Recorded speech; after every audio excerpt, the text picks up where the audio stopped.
It's been a tournament of upsets and high drama. Who will be the last man standing as we bring you the semi-finals and final of the 2009 Blue Square UK Open live from the Reebok Stadium in Bolton. Don't forget you can watch the darts in high definition on Sky Sports HD2, that's channel 409. Well, here's the semi-final lineup. Colin Osborne, who beat Raymond van Barneveld, faces former world finalist Kevin Painter. And Ronnie Baxter, who's enjoying his best ever run of the UK Open, takes on Phil the Power Taylor. Hi, good evening. It's the strongest ever field in the semi-finals of this UK Open.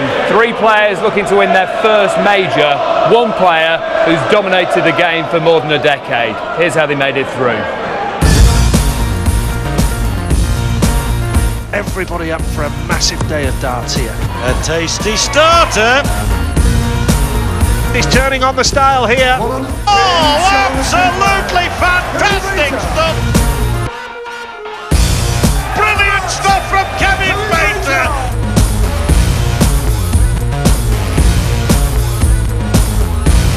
He is big at the Reebok. Lovely, jubbly bubbly as Bobby Jordan would say.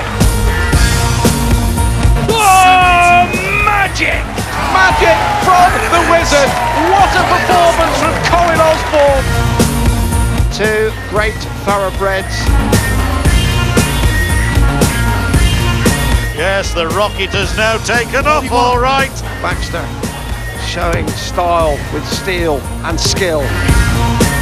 And brilliantly finishes the tie, and Baxter is in the semis.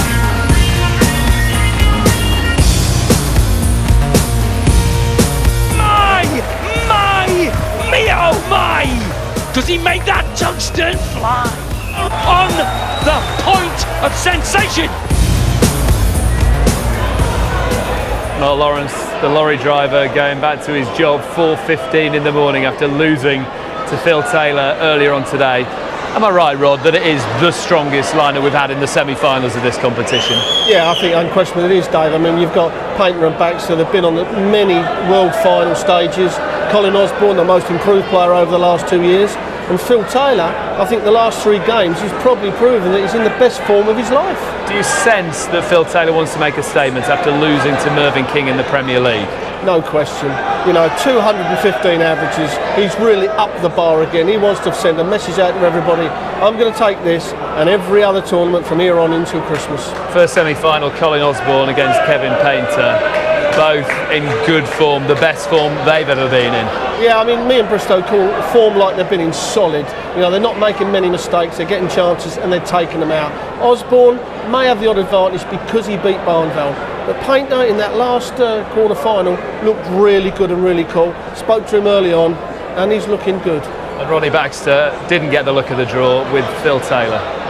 Yeah, I mean, everybody wanted to stay away from Phil, but if there's one player that can play Phil Taylor, because he just plays the dartboard, Ronnie does, he ain't worried about the player, but he's got to up his average by over 10 points, and that's a big, big task. So will there be a new name on the UK Open trophy? 30 our world title pack, and this'll do for a start.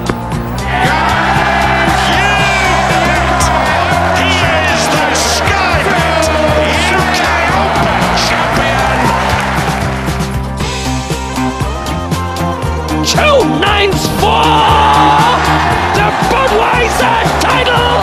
It's stolen!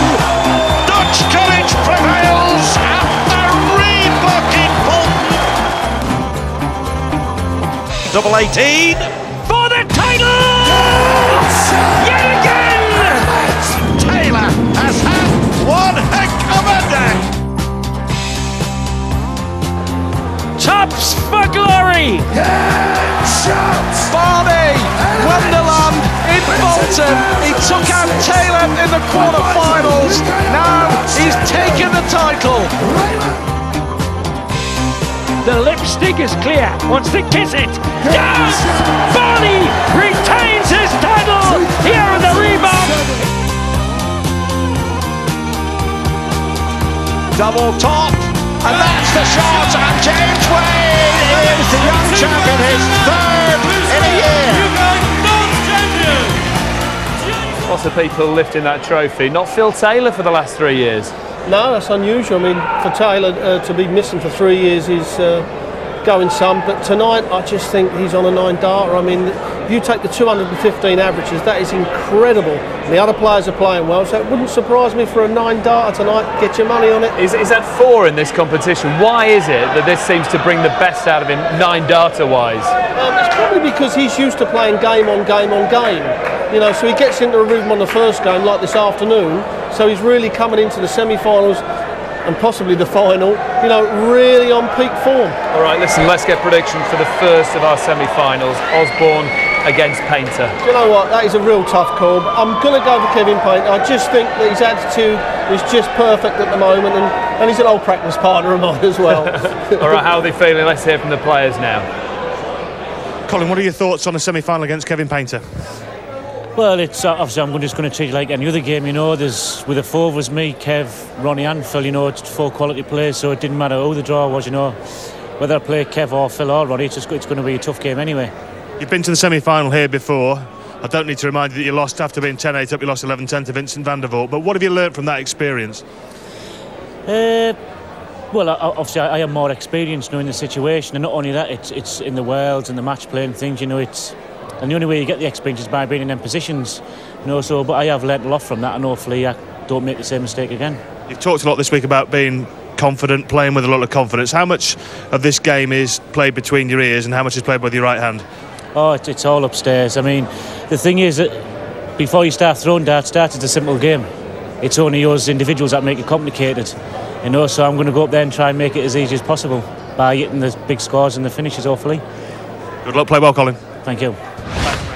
Kevin, we spoke a couple of rounds ago and you said the key thing with the draw was avoiding Phil Taylor. So what are your thoughts on playing Colin Osborne? Yeah, well, you know, I mean, obviously, you know, we're not silly. All the lads wanted to avoid Phil at this stage. Playing him in the final, everyone would take that, wouldn't they? So Colin's probably happy with playing me, and I'm quite happy with playing with Colin, so not a problem. In all the years you've been coming here, this is the best you've done, the furthest in the competition you've reached. What's made the difference this year for you here, Kevin? I don't know, I've just been a bit more consistent. Been practising well leading up to the tournament, which has helped me.